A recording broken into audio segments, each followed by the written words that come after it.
What we need is those Glengarry leads. That's it. That's the secret. What even are Glengarry leads? Okay, maybe if you don't know that reference, it's kind of lost on you. Google it out. Let's talk about leads, SQLs, MQLs, so many QLs. How are you doing the right thing to make sure that your processes... Sorry, I'm Canadian and I say processes instead of processes. How do you make sure that those processes are in place to get the most effective outcomes heading into your sales organization? You need to be wise. And I'm not talking any kind of wise. I'm talking Nerdwise. So check it out.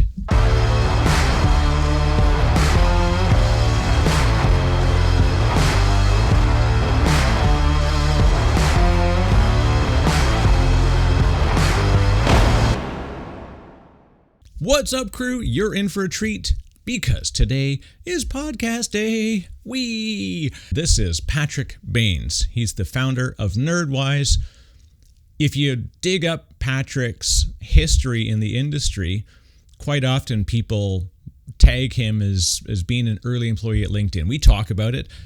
More important than that is just his approach to things and his ability to take first principles thinking of realizing that where you're at, you found a problem and that needs to be solved, and it needs to be sort of solved specifically. This is where he took his work and his experience early on at LinkedIn, moved on, founded a company called People Links, had a successful exit there. Really, really great story, even in all of his background through there, but then on to Nerdwise. I really dig what Patrick is talking about, his approach to the challenges to the industry. We talk about a real, just an enjoyable set of things, both in business, startups, understanding how to make this technology work. I would watch this one a couple of times myself because I actually learned a ton through the experience. And if you're at all involved in marketing, in sales and digital marketing, even just anybody in business, if you want to be a founder, there's a ton of great lessons in here. And speaking of great lessons, if you want to get lots of them, you can just hit that like button and click the subscribe or hit that little bell icon, and that'll let you know when amazing lessons and stories like this are coming to the podcast, which is showing up on the YouTube channel every Wednesday, provided I do everything right. Okay, let's get to the good stuff. This is Patrick Baynes, CEO and founder of Nerdwise. Welcome, everybody. This is Patrick Baynes, and you are listening to the DiscoPosse podcast. Welcome to the show. Oh, this is it. You're a pro. You've done this before.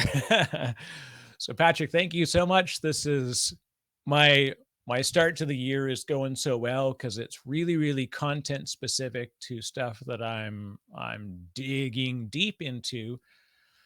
You are doing some really, really fantastic stuff with the team at Nerdwise, and we're going to dive into that. But just this is with your history that led you up to Nerdwise, with the problems I see constantly in the industry, especially in the startup ecosystem, where we're just pouring over tool chain issues. We've got all these interconnected or semi-connected things, and everybody thinks they've got the ideal solution, and they got 27 single panes of glass, and none of it seems to fit. So I'm excited. We're going to unpack, we're going to break down some myths about the early stages of setting up effective marketing tool chains and much more. But if you don't mind, for folks that are new to you, if you want to give a quick bio of yourself and introduce the Nerdwise story. Sure. Well, thank you, Eric, for having me again. And for those of you listening, thank you for listening. I am Patrick Baynes. So I'm an entrepreneur, both kind of have an agency background, and the fact that I've provided a lot of professional services in my career, and then also a technology entrepreneur. I've built multiple software products. I was an early employee at LinkedIn in 2007, and then built the first enterprise kind of employee optimization and management tool for LinkedIn. That was a company called People Links, and we were early, although at the time it didn't feel early, but we started that company in 2009.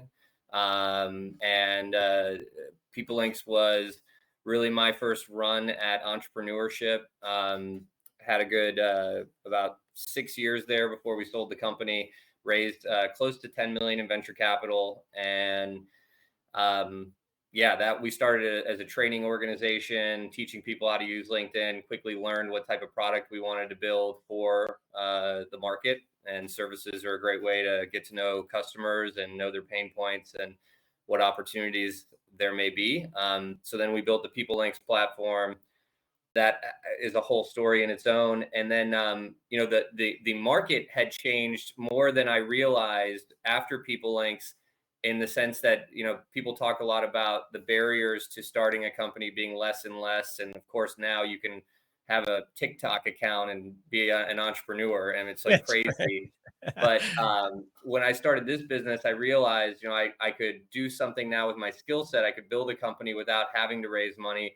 At least I felt confident that I could. And over years, I proved that to be correct. And then, this business has started with that was kind of the primary mission was, hey, let me get out of I don't even know if you call them golden handcuffs when it's venture capital, more just like real handcuffs. Your business, when you raise money, your business really becomes not just a business anymore. It becomes an investment vehicle. Like you have shareholders and people that you are responsible to, and you have to report to. And it's a good thing for many people if you want to be, if you're really building out a company for that exit. But I didn't know what I was necessarily doing when I started Nerdwise, other than I wanted to take a solution to market without needing outside funding.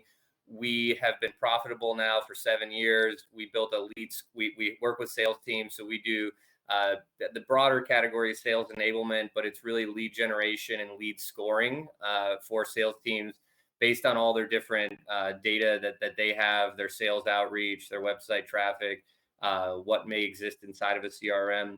We can help kind of activate that data, generate leads from it, and score it. So both sales qualified and marketing qualified leads.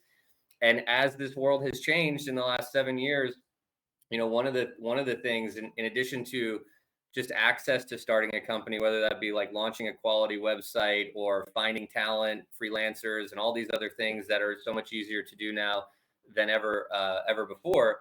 There's a whole marketplace now of practitioners, whether they be software developers, graphic designers, web developers, website developers, and they're affordable. They're all over the world. And 10 years ago, if you were to outsource development to India, for example, it was a much more risky proposition. Now, if you find a decent group in India, they've got 10, 20 years of cycles under them where they've been doing this stuff for a long time. And so in any case, it's been exciting to be on the front of that. And it's put us in a better position as a company to be able to build a company, build a business without needing outside funding. So that's sort of the story of Nerdwise. We may go out and raise money at some point now, but it's been 7 years working with a whole breadth of different industries and company sizes. But that's a little bit about who I am and that's fantastic. Where I come from. And also, I mean, it's always that when I'll say congratulations on just growth and success already, not that taking on additional funding to do, bigger growth is neither a good nor a bad thing, depending on what your goal is of doing that. But I like how you highlighted earlier that getting money from a bank is they're going to charge you a nominal interest fee for giving you the money. Getting money from venture capital, they specifically are expecting an outsized return on their investment, and they have a guiding hand in delivering that outsized return.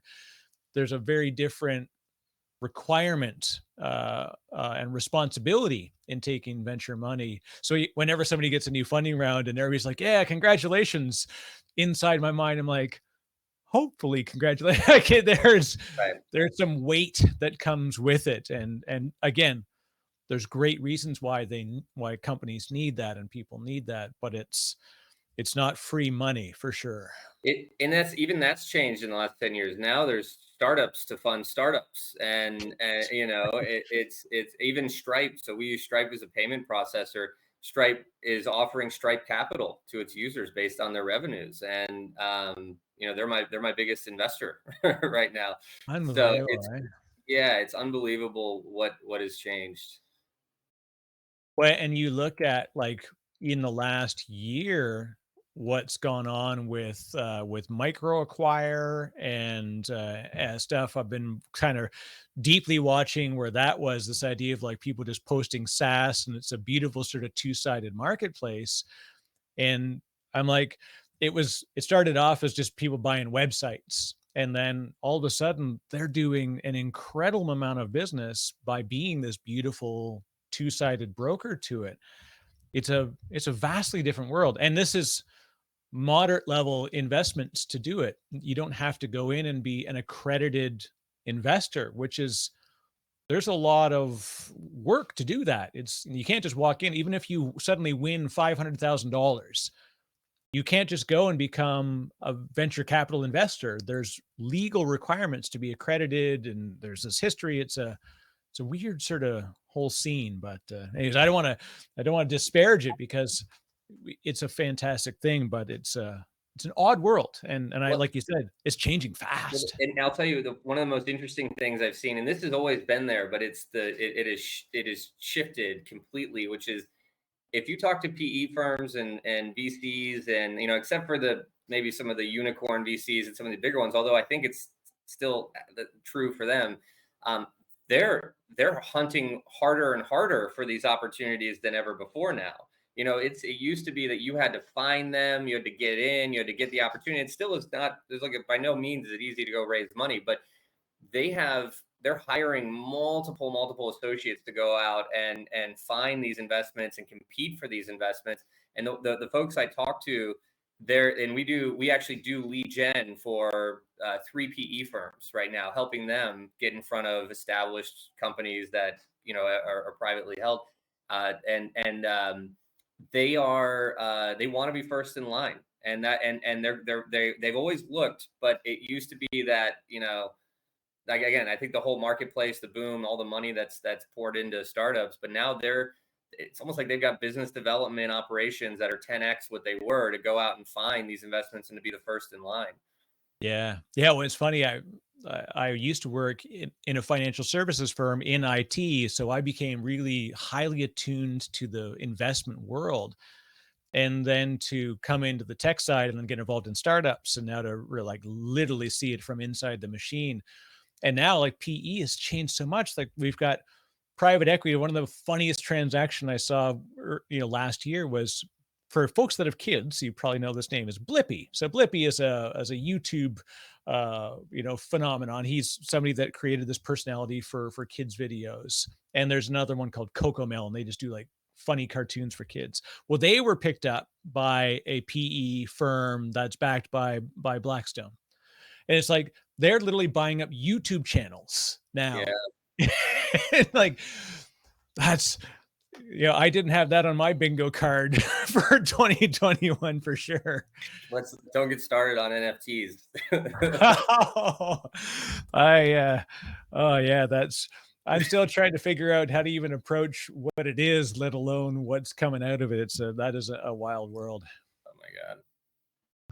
But let's I think what's really interesting, and I like your personal story, that being early with LinkedIn, then the opportunity as you went to found your own firm coming out of it, that story of being inside somebody that solves a very specific problem or set of problems. Like obviously LinkedIn really grew in what they were attacking, and it's like it's a standard name in the market. No one even questions right now. Like there's no LinkedIn killer because they came and went, right? Plaxo, et cetera, et cetera. There's all sorts of folks that wanted to do it.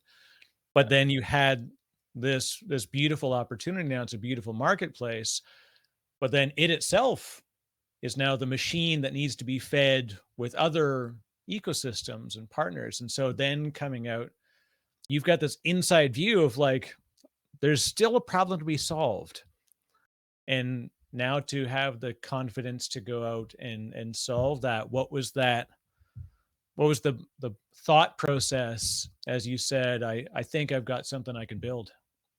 Well, hindsight's 2020, and so some of it around what we built and the fact that we were early and how we got there. I mean, it happened very organically, kind of day over day. But the real story, the real push was a desire to grow at a rate that LinkedIn wasn't offering me. Ironically, because LinkedIn was like this, obvious, it was a rocket ship. I don't know, it was a decacorn, but I mean, it was a unicorn 30 times over. And it was my first job out of college. And so when I started applying for other jobs inside the organization, I was competing against people from Google and Deloitte, going for like these entry-level marketing manager positions and Wow. account manager positions and things where, it wasn't anything that I interviewed really well. They took me through multiple interviews. And I mean, I was interviewing with people who were like, one guy was the former head of marketing at Yahoo, who took over marketing at LinkedIn, and then the other guy was on the Apprentice show, and then came to work at LinkedIn. And there's just these people that had profiles that were beyond, and this was before social media, so these were just credentials. And at the time, it was, in any case, so I couldn't compete, and I didn't want to go kind of like horizontally, and I got bored sitting in my cube and felt like I want to do more with myself. I'm 23, 24.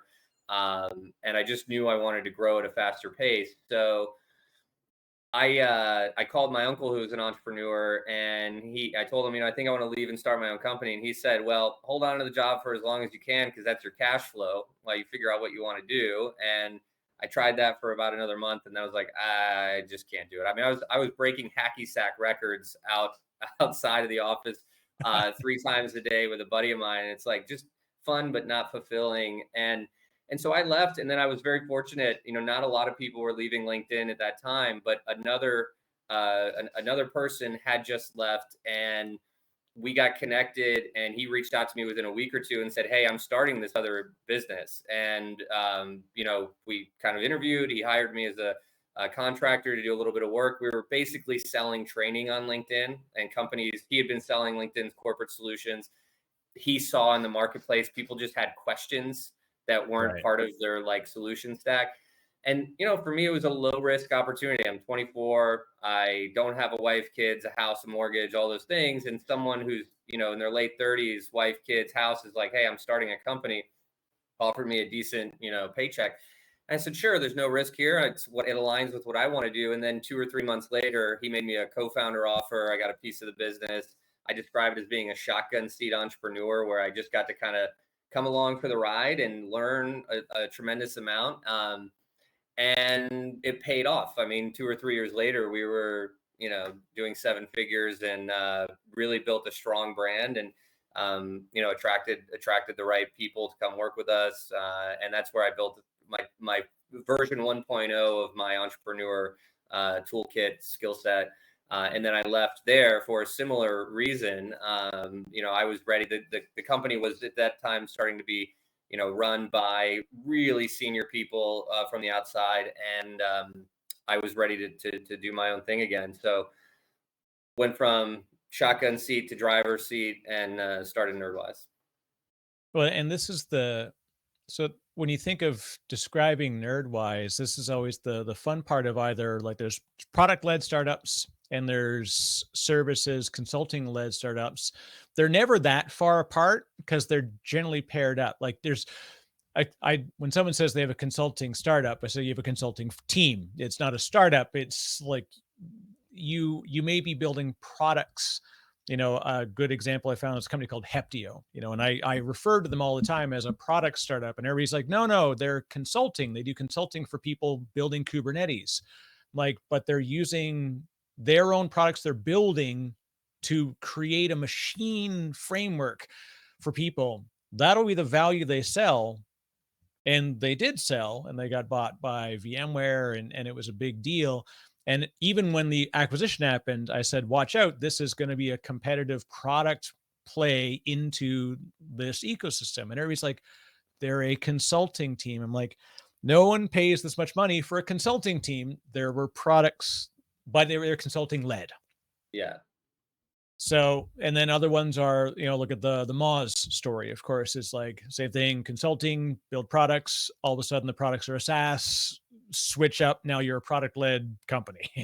Yeah, no, you can come at it from a lot of different angles. And when you know the problem that you're solving or your customer, and, they say do things that don't scale. And sometimes that's what you do to get to know the customer, get to know those opportunities. And then you realize, oh, hey, we could build an app for that. Or, hey, we're putting a lot of time into this one process that applies to everybody. And if we just, put together a little bit of a user experience and connect some data and add a few buttons, we can now provide a little bit better of a workflow and some reporting and some analytics versus, it's also always good to go, look at the spreadsheets, right? Like what are you doing on a spreadsheet right now that shouldn't be or doesn't need to be in a spreadsheet? And there's a million examples of startups that were literally just spreadsheets and then turned into these great products.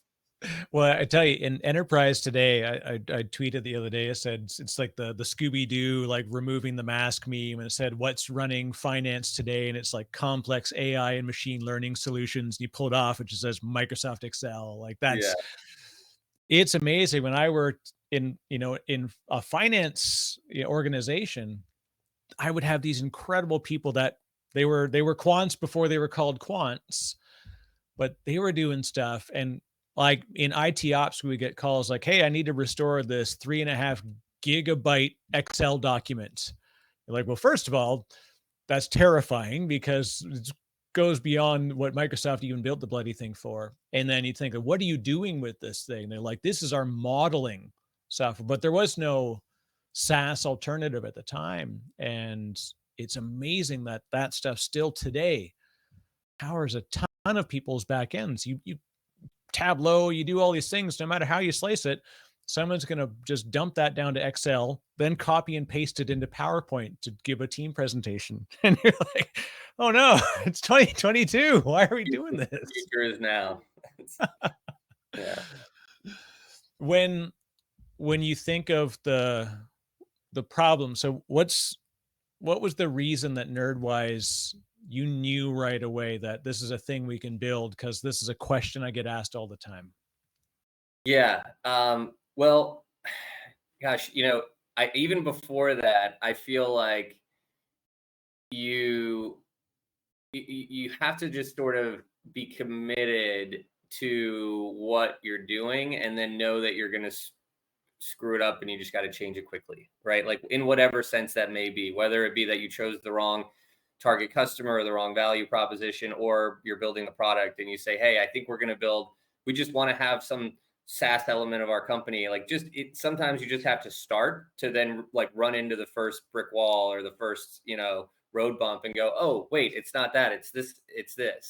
Right. For us, there was a lot of that. And that's me being candid in the sense that I didn't have some aha moment other than I thought I had a bunch of them. and then, you through trial and error, you find the one that sticks. And for us, it was, we were doing lead gen services for our clients for a broad range of different customers. And there was one theme across all of them, which was in addition to generating the coveted sales qualified lead in the meeting, the appointment, whatever it was that they wanted, there was also this base of marketing qualified leads that were the folks who they were showing interest, but not converting. They weren't taking the next step.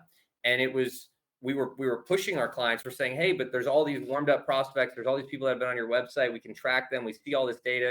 It's a million ways to pull this data and show it. And we were putting it in a Google sheet and we're sorting it, we're scoring it. We pay someone to run all these crazy algorithms. So it scores, it updates, it does all these things. And then we're trying to push them to do something with it. And we're creating little tactics to get value out of, to kind of like squeeze some juice from the lemon or whatever.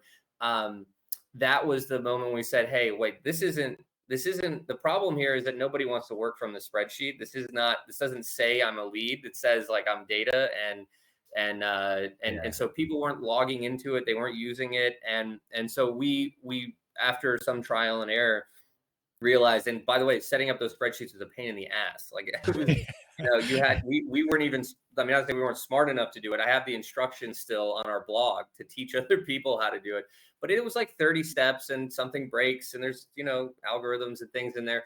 and we're paying an outside contractor to help us put them together. So we said, okay, look, let's build it around this first. Let's build it around this lead scoring and some workflows and user experience. And it's night and day. I mean, you can see the same data on a spreadsheet as on the application. And it's like, you want to do something with this, right? So that was the theme, is we just saw this kind of opportunity across all of our clients, and we're using all of our creativity and brute force to try to get something to happen with it.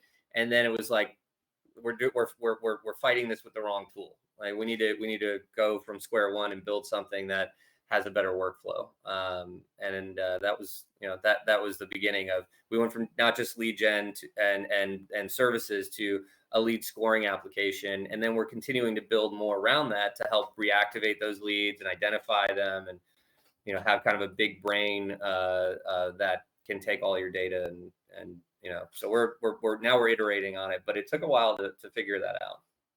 Wait, and I like this. You've really moved into the very specific thing that's the audience problem is always like, we pull all this data. There's a lot of companies out there that are into slicing and dicing data, and then they move it up to Tableau, they put it into Snowflake, they throw ThoughtSpot in front of it, they do all this stuff. But then you basically have marketing ops and sales ops people that are doing, like you said, what you were doing with Excel, but that didn't, every time you want to say like, hey, what active opportunities or prospects, do I have? What MQLs do I have right now? Okay, I'll go get Charles to run a report for us. Yeah. And it's like, it should be log in, look at, like, there should be a place that's live updating, at least as close you can to it. Yep. And also, if you think about the conversion rates on either the effort itself to generate a lead, or on the amount of leads that you convert to sales, it's small, and on both sides, right? So you might get I don't know, let's just say if it's sales outreach or something, 1 to 3% upfront positive, meeting flow. And then on converting leads, people say numbers like 15 to 20, and those are high. If you're converting 15 to 20% of your leads, it's high. That means 80 to 75, or 85 to 90%, or 80, whatever, 80 to 85% of your leads aren't converting. But where are the ones that wanted to convert, or that were ready to have a conversation? And then on the flip side, the 1 to 2 or 3% conversions on a campaign, it's just not, it's still kind of a revolving door, so how do you get the most out of all of you're investing in Zoom Info, you're investing in outreach, you're investing in all these people that are doing all this work, you got the CRM, they're tracking it, they're doing all this stuff, and you're getting these numbers that are great if they're working, if it's driving up, but then you just have to go on to the next push, the more people. So how do you just get more out of all of this investment, time, and technologies and everything? And so that's kind of where we're playing. It's funny when I'd love to actually find anecdotal ways or analogous ways to show this. It's really like, imagine that there's a Starbucks, or like coffee shop, that's next to a Starbucks. So they've got similar keywords, they got similar attractiveness, audience is adjacent, and you've got 100 people that walk by the front door, or 1,000 people that walk by the front door, and then 100 of them go in. But out of that 100 of them, 80 of them walk all the way up to the cash and then go, actually, I'm not gonna get a coffee today. Like, yeah. The numbers are horrifying. It's a Wow. miracle we're still in business anywhere. Wow, I love the challenge of putting an analogy around that too. They call that story selling. But that's great. I'm gonna have to think about that and make a PowerPoint slide. Get back to you on that one. Yeah. But then to this idea that we're just repeating that machine, and it's like I hear all the time, like SDRs, 120 dials a day. Like, if you're 10 years into being an SDR, what does your day look like? It's 120 dials. It doesn't get better. What do you look like? What do you look like 10 years into being an SDR? You probably look a little bit like me with, but yeah, an SDR is a tough role. I mean, people can do that for 5-10 years, but yes, no, still it's the point is valid, and that you're putting in all this effort, you're getting all this activity, and what more can you get out of it before you just move on to the next thing? And so, yeah. Now, when it came to qualifying, there's a very human aspect to qualification of leads, and this is what I want to dig in with you, right? Because I work in an organization and I hear SQL, MQL all the time. I wish that, for one thing, can I just throw my anger at the acronyms of the world, the fact that we're using data and then we call them SQLs. I'm like, what are you store your SQLs in a database? What kind of database do you store it in? Oh yeah, SQL. So that acronym was a little bit overused, but so we've got SQLs, MQLs, you've got all these things. And so on the marketing side, we say like good lead, my MQL, right? Then it gets to the sales side of it. And then most of them will just out into the air they go. They never get touched. And there's somebody that says, well, it wasn't really a good MQL. I'm like, so that's the SQL process. But that seems very that there doesn't seem very systematic, that layer. How do you figure out what goes from MQL to SQL? Yeah, it's a very good question. There's so I see things as there's a graphic that I'm picturing where it's like marketing funnel into sales pipeline, right? And so like and it's horizontally versus vertically. But if you think about the stages of a marketing funnel, and they're little different, you can label them however you want. But I think anything in the marketing funnel that hasn't like gone, where it goes like, let's say awareness, from interest to like consideration, and then opportunity. Awareness isn't enough, right? Someone saw your ad, they saw your email. That's not enough to be a marketing qualified lead. Interest, you could. Now it depends maybe how many you have. I mean, if you don't want to be trying to go after everybody.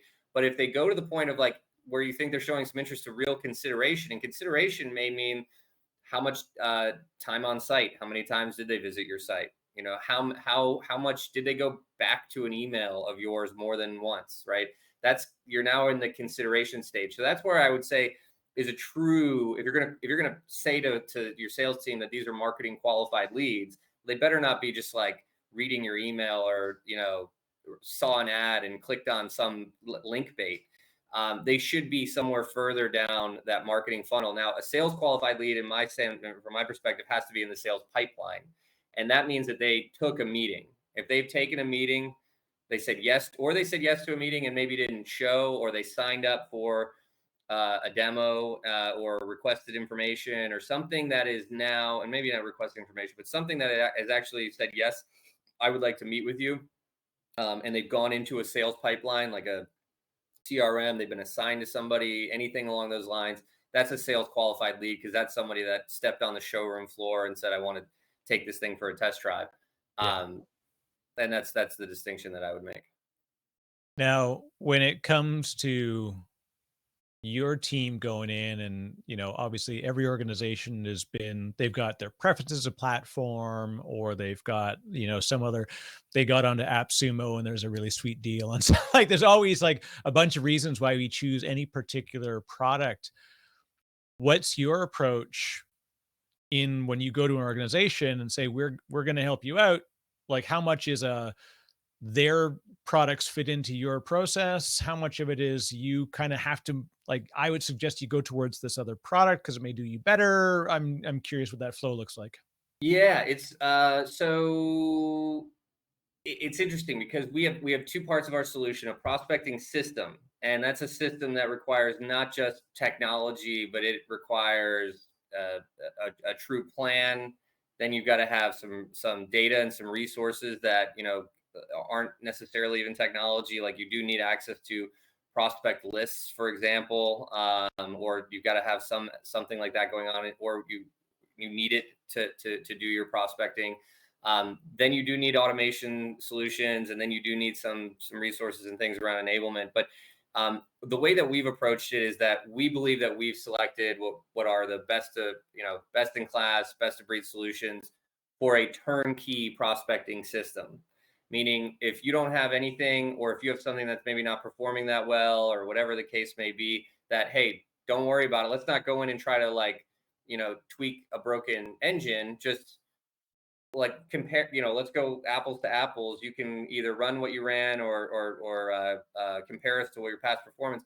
I mean, we have tools that we've selected that we think are best in class. Now, that said, I know there's a lot of great tools out there. I like to tell our clients that we are tool agnostic, and I want to be agnostic, because what I really care about, using lists as an example, is I just want quality data, quality prospect lists, wherever it comes from. Your internal, your CRM, your Zoom info, your where your email list.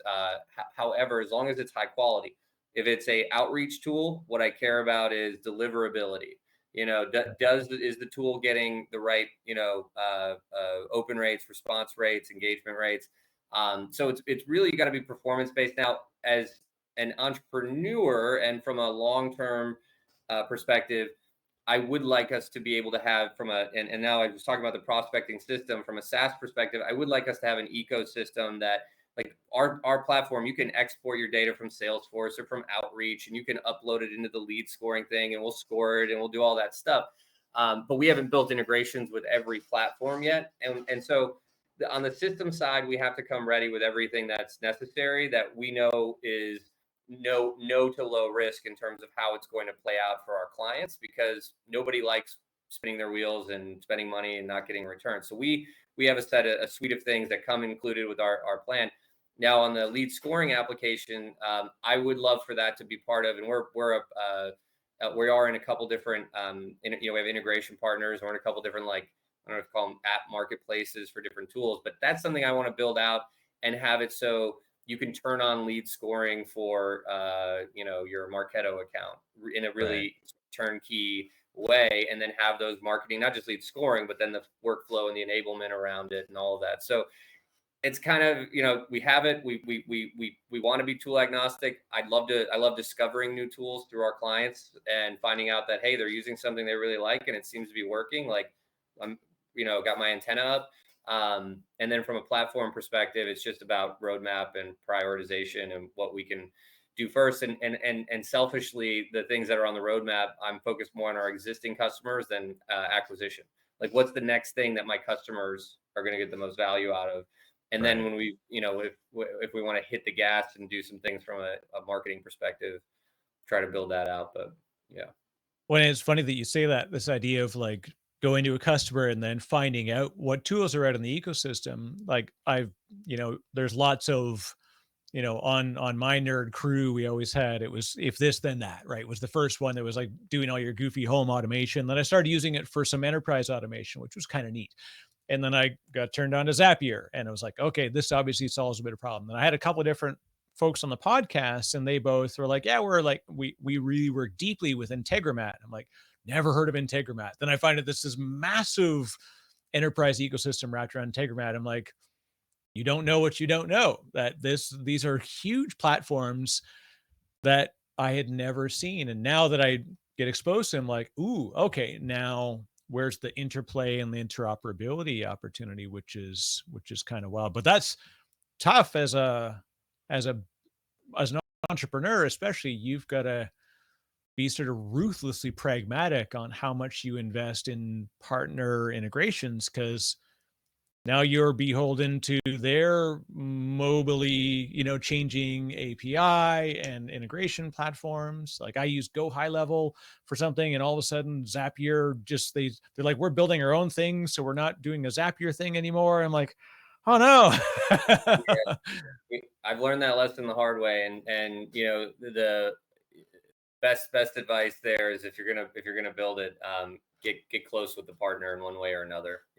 Get in. Don't just do it. Yes, you can tap into the API and start building, but reach out to the CEO first. Reach out to their head of product. Reach out. They'll tell you, if you email customer service, they'll connect you with their head of integrations or whoever's running their API, and make sure that you're aligned with their ecosystem, and that there's no red flags, and ask them straight up. Say, hey, look, this is what we're thinking about building. Is this good?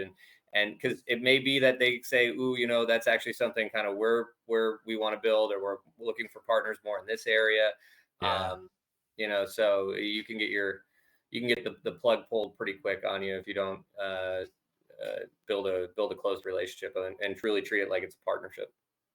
Yeah, it's funny. I used to, whenever a product would come to me on as a tech buyer, and an influencer inside my company, I always ask them like sort of the same stock set of questions, and inevitably one was always like, "Do you have a well documented, publicly accessible RESTful API?"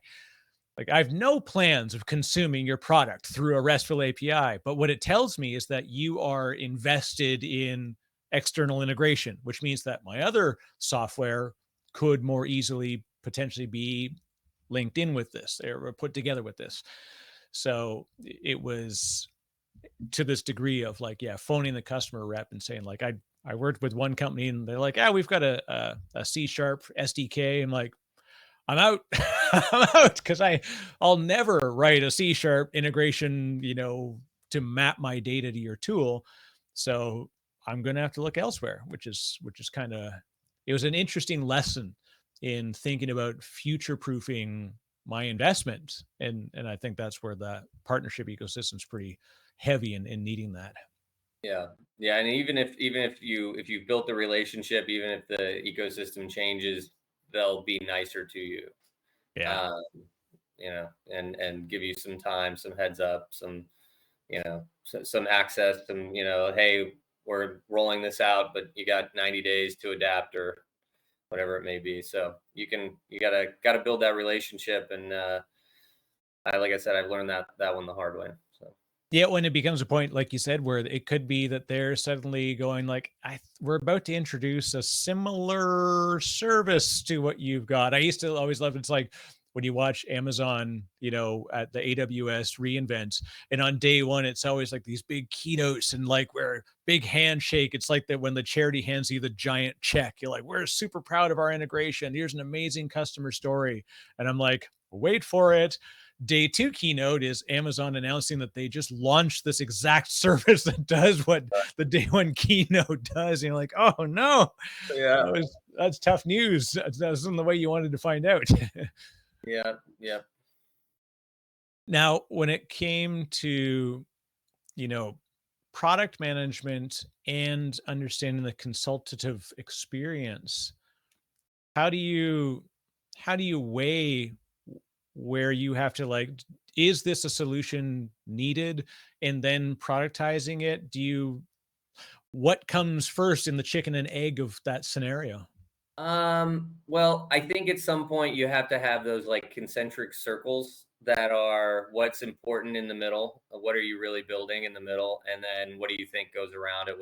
What are the features that make that kind of core feature pop? That aren't necessarily core, but they do further the the user experience, the use cases, and so forth.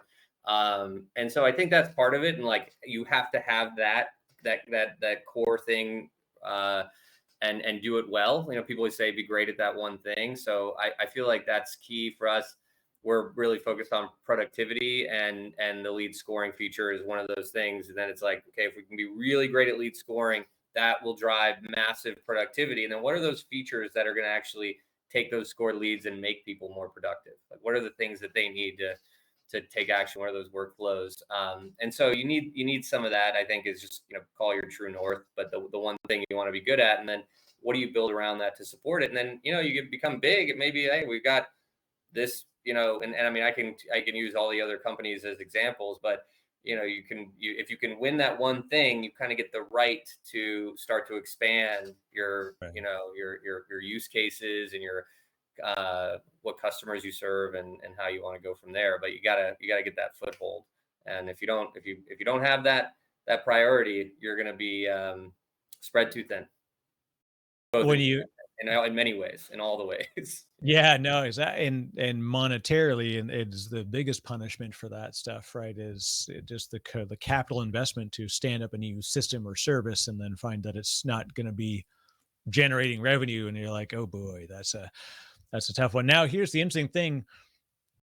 We've talked a lot about the evolving world, right? As you go into each startup, it's like fundamentally different from when you started the previous. What about the idea of sort of APIs are forever and clean deprecation, like have you ever had to reach a point of the age of your platform or feature where you have to really think, is it safe with customers using it that I need to just get rid of this thing? Like I'm always Yes. curious, the I founder, like where you approach that, that Well, moment. you want to be, I think when you're building product in general, you want to be sovereign with your product, right? Like you want it to be that that product can be used regardless of an integration or not and create real value for the client, and the integrations can add to that value. Now, it's very attractive to shortcut that and go right to an integration as a core feature, because now you've got all the data and you can just plug in workflows and things can get going really quick. Like you can turn the lights on really fast. But I think that's the biggest piece is you if you're sovereign, if you've got real value, then you're not taking on as much risk when you build out through integration. And so use integrations to make your product better, to enhance it, to make, to help serve your customers and serve them in more and better ways. But also that if for some reason the lights go out on that integration, that it's not a showstopper. Um, and to our point around everything, at the end of the day, everything's an Excel file. I mean, have that ability to get around the integration if it's if the data flow stops, at least you can have another way that the customer can get their data into your platform or out of it or whatever it may be. So there's some of that, but I think that's the biggest thing is don't build around and the integration as your core thing. Yeah, it's and that's always it's a tough thing when you think of scaling the platform is where, because you then have a data investment, you've got other implications that come by bringing the data closer to sort of own and be more sovereign with it. Uh, it's not a one-to-one of just sort of, let's just bring it over here. Like we're presenting a dashboard of external data versus bringing the data in as a different responsibility, especially on SaaS. And like you've got a lot of things to account for on the back end for running and operating that environment. Yeah, for sure. Have you ever, that's always the tough one to ask, and we give it the safest answer you can. Have you ever had to fire a customer? Oh yeah, sure. But I do it and it, absolutely. And I do it with so much love, that it can be, I can give you scenarios where I've let a customer go, but I do it in a way like I try to do it the right way. But the bigger thing that comes to mind is I try not to let them into the clubhouse if I can, if my gut tells me that this is going to be a challenging individual, a challenging company, or that because of whatever element I'm sensing that this just isn't going to work out, I'll pull out the special pricing sheet or have some other things up front. And I've said it, I said to somebody, I said, this guy was just challenging me. And I said, you know what, I'm going to respectfully pass on this opportunity. And he was like, you're giving up that easy. And something I said, well, and to be honest, yes, I am giving up that easy. This conversation has not been pleasant for me. And I don't think that I would want to pass this on to members of my team, but I appreciate, that people hate that. And I don't like doing it either. I don't want to be on those conversations, but firing a customer, yeah, I've done. And, I think it's just, it's I guess I shouldn't say that it's easy, but you can wrap it in service and just tell them like, hey, this isn't working out and we've tried everything, and I think it'd be best if we just call it here. But there's ways to do it with service first, and then I've had some of those customers try to come back as well, and it's a $5,000 setup fee and an annual commitment if you want to come back. Yeah. There's a toll at the exit and then a toll at the re-entry. You want it that bad, but it's somebody's got to. And you know what? I lost in my early days. I want to say three employees, definitely two to one customer.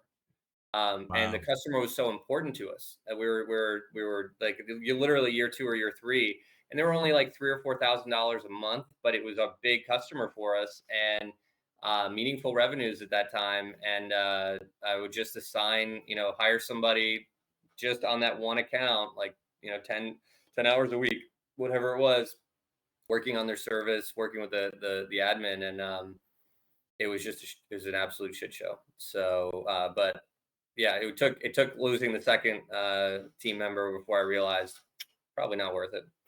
Yeah, well, and it's tough because it's, I forget who did the TED Talk, and she has a great book called on being wrong, and this idea of sort of that wily coyote that we make the decision that we've made a mistake after we're well off the cliff, and it's really tough to do that, and especially when we're talking about employee. You're affecting the core of your company by retaining a customer, and it's a tough thing as a founder and CEO to have to weigh it. But I mean, huge respect, because I have not had to face that myself, and I hear the stories all the time, and they go either way, but it's, you still bear the burden of that decision. Yeah, I hear you. It hasn't happened that often, but the cost far outweighs the reward, and the morale of one teammate, and then for them to have to carry that and dread their job. Like, I don't want anybody I tell my team, I want them at like 60 to 70% capacity, and like, if they don't feel good, like, don't force it. Like, this isn't about, it's not about the grind. It's just, we're going the right direction. We do our best. Like, yeah, it can be, you don't want anybody dreading to go to work, or dreading to talk to a customer. And I think this is interesting too. We talk about the ethos, and the company is a representative of its founders, right? Like, it's a mirror of them for a while. We talk about the first 10 hires are most important because they will hire the next 100. Yeah. And so you've got a very mindful approach to the way you want to deal with customers, which I would imagine then translates to who you hire. And you just said like 60 to 70%, the most common sort of founder thing is you're like, 2015 Gary V, you're grinding or you're dying. Sleep is for the weak. Yeah. I've been in too many startup environments seeing that, and you're like, oh, this is not good. I like that you've come with it. Like, hey, you obviously don't need to be at 0, but you don't need to be at 120. Yeah. Well, culture is interesting for us because we started remote, or I should say, we started in an office for a year or two, and then we went remote, and we've been in business a little over 7 years now. So the last 5 have been all remote, and we went from, 2 people to 15, 16 now. And now I'm finding all the things that I'm missing in our culture that aren't there, where I want to be around my team. I want to get to know them. I want to hear what they're thinking, or what's going on between the Zoom calls, right? Like, Yeah. I had a friend, this is just a silly thing, but it's just a very clear example. A friend and I are texting the other day, and he's like, oh, my Fire remote for my TV like stopped working, so we got to take a trip to Walmart to go buy a new one. And I was like, dude, there's an app for that. You can download the like Fire app on your phone and just do that. He's like, oh my gosh, perfect. I never would have thought of that. How many of those situations are happening in my organization right now scare the shit out of me, where somebody's doing something and there's like someone else who there's an app for that, or they found another solution, or even just the fact that like you get to know somebody on a personal level, and then the conversation and the working experience is so much more pleasurable. And I hate that we don't have this. I'm opening a lounge, not an office, in 2 months. They're renovating the space for us in downtown Philly, and it's to attract my team to come a couple days a week, once a quarter, however often they want, attract new employees. But like a place to actually hang out, work, feel like I want to go there because it's awesome, not because it's cubicles and desks, but just and by the way, if you want to get into office space, commercial real estate, now is a fantastic time. I'll Uh, say lots of deals. It's not oh a my, good time to be an REIT investor, but good golly, if you're looking to get space, it's opportune. yeah. So that's where my head was at, and I found a place that was a yoga studio for 20 years, and yeah, they were. It's been empty for a year and a half now, and they offered to renovate the whole thing for us and make it nice. But I'm doing it just because I just want, even if it's for an hour, a day, a quarter with half of my team. I just want to hang out and get to know Yeah. them and have those conversations, go for a walk, and so I'm missing that. I think that's an important part of culture that you don't get when you're remote. Any team with any team. Yeah, it's funny when I first became a remote staffer for like I worked for a company, got hired in Vancouver, BC, and I was living there, and so it was like totally normal, right? And then I had to move back to Toronto, Ontario. So I'm moving across the country, different time zone. And it's like, but I'd been there for 3 years, and this is pre-remote work. It was before it was a thing, really. It was really tough to get it. And then when I said I got to move, so I guess we got to figure out what to do to backfill my position. And my manager was really great. He says, well, let's just order business cards with your new address on it. That's it. You'll work remotely. The data center was in Vancouver, everything, the team's in Vancouver, different time zone. He was like, but you're core to the ecosystem. So there was this like sunk cost and sunk culture of me fitting in. But at that, if I had gone to them that day and said, I want to do this job and I'm based in Toronto, I wouldn't have got the second interview. Well, now, obviously, none of us have a choice. Like, we are predominantly remote, but it's like that, just like seeing the look on somebody's face when they're working on a problem and knowing you're like, I've walked by Joanne's desk 3 times in the hour and she looks like she's really struggling. You just like can pop over and say, hey, what's up? You cool? You want to grab a coffee? Pete's looking like he's fallen asleep at his desk. Like little things that you can, High fives. Give me a yeah, high five once in a while. Like I yeah. just want some of that. Yeah.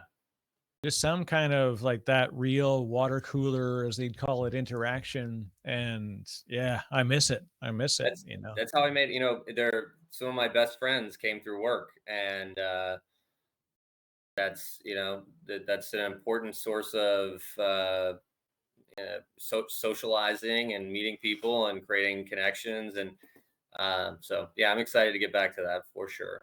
Yeah, and the pre-planned like happy hour 5 o'clock on Friday. You're like, no, no, I don't want to open a beer over Zoom with Oh while my sitting in my bedroom because that's my God. home office. Like Yeah. that's just weird to me. Yeah, yeah. No, I start as the day goes on and on. I start turning camera off, headphones on. Like I can't be on the screen anymore, and definitely not just socialize. I'm like, yeah, you took my Zoom battery for the day. I'm done.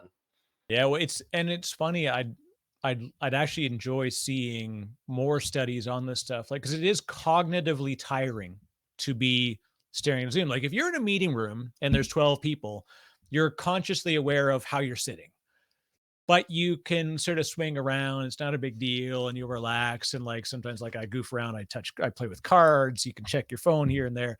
But when you're on camera, you see how you look, and it's hard to escape that. So you find yourself looking at yourself and you're like, oh, I need a haircut, and like stuff you would never think about because you're staring at your own bloody face as part of the experience. It's way too immersive in the sense that, like, even if I'm watching TV, I can go do something else, right? Like Right. I can go like have a snack, look the other direction, be disengaged. I'm stuck.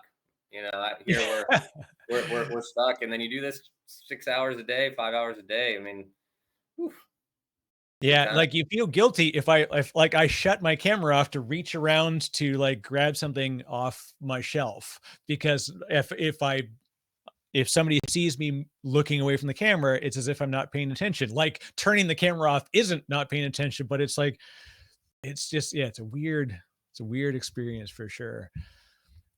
Now, one thing I'd love to dig in on is the give back to the ecosystem because I know that you're also an advisor. You're working with other folks in sort of the startup community, and what what draws you towards doing that? And I'm curious if that helped you in the early days when you started up People Links and when you started up Nerdwise, if that was part of what got you going. Yeah, it's fun. It's fun when you've learned how to do a thing and you can share it with others, or it's fun when you can save someone, you can show them the shortcut and save them the headache. So I enjoy it. I wish, I sometimes I do wish I could get paid to do it, because, and you do here and there, but it's not. I don't have my if I'm selling my time, it's a misuse of my time when I've got a responsibility to my company and my team and everything. So I just don't do a lot of paid engagements outside of work. But I love it. I mean, I would love to be able to work with entrepreneurs and startups all day. It's fun. And yeah, it was big for me. One of the things that actually I thought about recently was how much of and I'm going to use just an expletive version just to paint a picture, but I'm going to say I was like a little shit in the sense that when I was starting up at People Links, I thought I was hot shit. I was like, man, we got this great company. We're cooking. And I just had, and my ego was like, I could barely walk through a door. I felt like, but I was so happy and so proud and everything was going great. And there were so many talented entrepreneurs and investors and people that were around the company and that, came to work with us. And the most humbling thought the other day is like, they all knew I didn't know what the fuck I was doing. Like they knew, and they were so nice. They were so nice. People, any one of them, they probably saw like, oh yeah, his heart's in the right place and potential, and that I did good work and everything was fine. But I realize now in the last 7 years, going from that shotgun seat to the driver's seat, all the things I really didn't know, and how much other people were carrying me, and that it wasn't, I wasn't successful at that point, right? I was very fortunate, and we had a great run, and everything was fun, but so I'm humbled in that sense that I go back and I still want to almost like pull a bunch of those people aside and go, hey, I just want to thank you for when I was like 25 to 30 that you were so cool, knowing that I really didn't have my shit together, in the sense that I hadn't earned the real merit badges. I hadn't really hadn't earned it. I got lucky and I was in the right, took all the right chances, did the right things. Everything's great. I don't feel bad about any of it. But so I think it's important that not just like important to give back or help other people, but it's fun. I think they had fun helping me. It's fun to see people in their earlier stages. But I mean, if I had said to you 7 or 10 years ago that I was advising other entrepreneurs, like, I feel bad about the advice I might've been giving them, because I was so lucky. I was like, oh, everything's great. But now I'm much more equipped. I mean, I've actually had to learn all the unsexy, hard things about building a company on my own. And through that, you do learn a tremendous amount, and you can help others much easier. And I think it's one of the most important things to do in any practice, business, sports, dancing, making music, whatever it is that you want to do. Go talk to somebody who's done it before. They can show you the way. They can tell you how they did it. They can tell you what's important to know, and that's going to save you a whole lot of time, heartache, headache. And so, if I can help somebody, I'm always happy to do it. Yeah, and it's the communities of practice is something that, like, as an entrepreneur, there's not that many. Like, there's EO, so the entrepreneurial organization, which actually has come up a ton. I've had a ton of folks on the podcast, and they're members of EO. But it's like you have to. I think the floor is like 1 million in revenue, and there was other like employee counts, floor and ceilings they've got. So they're very targeted of like, this is the phase of the company where we can all be very helpful to each other. Yeah. And sometimes they're second time founders, and they stay in because they're back at that phase again. And so they love that range of growth and sharing. But like you said, it's like asking a guy that's on a train with no driver, like, hey, how do you drive a train? Like, it's easy. Just keep going. It works. You're like, no, you don't understand. You haven't hit a bump yet. and for me, it's almost like if you invited me to come and work on a Lego construction that you're building, or an erector set, or some cool project that you're like, hey, want to give me a hand with this thing? I'm like, awesome. Like, that sounds fun. Like, I want to build stuff. I want to fix things. I want to ideate and be creative and roll up my sleeves. I love that stuff. So it's fun to work with people, especially when you can have sometimes you need an outside view, right? Because you see everything with kind of near term or with what's in front of you, and somebody can come in from the outside and they can go, hey, you should consider pitching this way, or you should consider positioning yourself this way, or you mean to tell me that you can, and they'll like identify things, and you're like, oh. Yeah, that outside in, and it's because I remembered even in corporate, like that was the advantage to going to outside contractors, not because they're smarter or because they're better, is they come in with an empty whiteboard, or I'm old enough I could say it was an empty blackboard back then, right? So are a clean slate. They come in, they've got no predispositions, no prejudices about the decision they're about to advise you on. They listen to the evidence and they're like Supreme Court judges for a business decision. They're just like, based on the evidence presented to me, I would do this. And quite often you're like aghast. You're like, what? Oh, I can't believe they would say that. And then when you stop and you sort of take that in for a while, like, the kid from the outside's right. We've been looking at this way too hard. We should just rip this piece out and refactor. You're like, oh, right. And that is a good advantage to that outside view. If you were to give the, advice to somebody who's saying, I think I got a problem that I can solve, and I'm thinking about putting a business together around it, what's the first thing you do when you take them aside to tell them what they're about to face?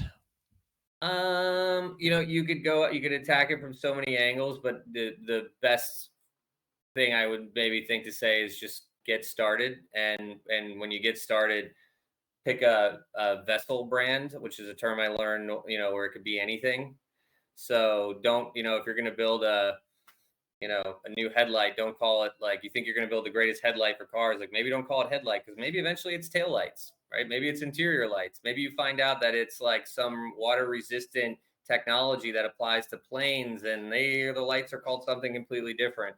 So, don't get too stuck on your product. And I think sometimes people tend to start with the name of their product or something very germane to it.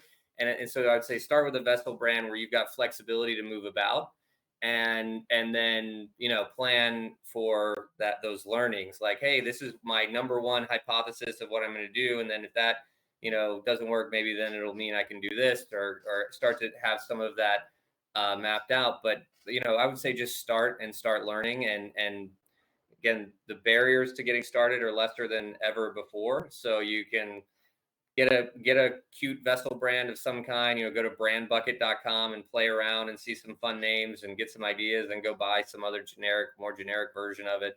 Get it going and just start learning. Because ultimately, time is like, it's your friend and your enemy when you're in a startup. But it's your friend in the sense that if you start today, it's like the old Chinese proverb: when's the best time to plant a tree? It was 20 years ago. If you want to have your own company, start it now, and 2 or 3 years from now, you'll know what it's like to try and what you learned, and you'll be much better equipped than you were if you just stay on that, blackboard, whiteboard phase and keep working on it. And I think you think of the tools available today to start a company, it's like, the barrier to entry is so low now. It's fantastic. Yeah, I might have gone on MicroAcquire 7 years ago and just bought something for $100,000 versus this. But hey. Yeah, the build versus buy, or build then, or buy then build. Like, there's a lot of ways. And I was the $100 startup. I think someone needs to do 1,000, a 5,000, and a $20,000 version of that, because there's lots of things you can do. And like, you could buy a mommy blog, and it sounds like a pejorative when I say it that way, but like a blog with an audience aimed at folks that are health conscious, and their businesses. A YouTuber is a business. It's I'm really excited by what's available to people today. I think that the job numbers, when we hear them from the government, it's gone to me, because I don't think that means as much as it used to, because I talk more and more to founders, and they're not showing up in the numbers somewhere. And that's it. it's good that it's happening, but it's also, I'm worried about the lack of measurement of it to open people's eyes to what's potential. Yeah. No, you're right. There's definitely, I don't think that the employment numbers include all the TikTok Right. influencers, Instagram influencers, and yeah, there's a lot of people that's their side hustle, and now that's their main source of income. I mean, I have two friends who make their living through Instagram. One does custom swimwear for women, and she posts, it gets bought immediately and ships. Another one does glass. You want any type of glass pieces, custom art.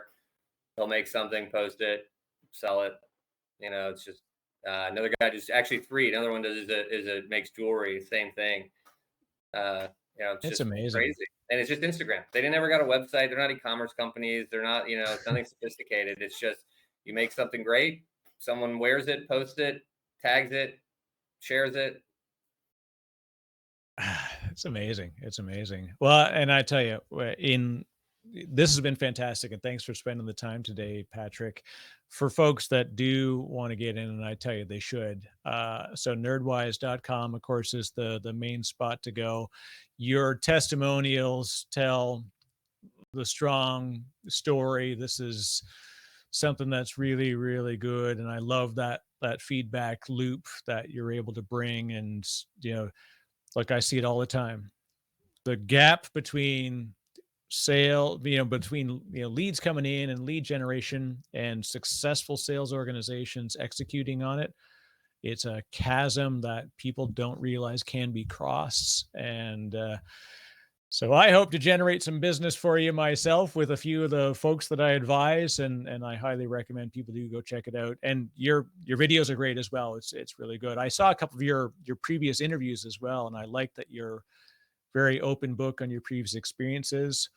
You've made it through the phase. You didn't cut your hair this time around, so this is always funny. I talk about the founder, the hair story. It's generally the first time found, the employee clean cut, gets the hoodie, then they leave there, then they found their own company. So they got a new hoodie, slightly longer hair, maybe a little bit more dark around the eyes because it's hard to live your life every day working hard.